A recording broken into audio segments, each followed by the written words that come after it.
আসসালামু আলাইকুম গাইজ।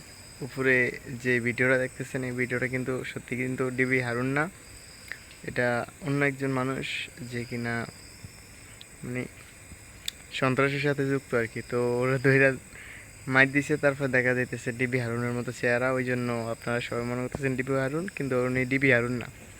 ঠিক আছে, ডিবি হারুন পুলিশের আয়ত্তে আছে। ডিবি হারুন সাহেবের মতো লাগতেছে।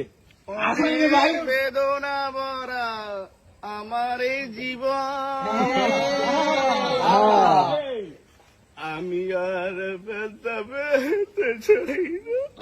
কষ্ট আরো কটা লাইন কও। অনেক বেদনা ভরা আমার এই জীবন, আমি আর ব্যথা পেতে চাই না।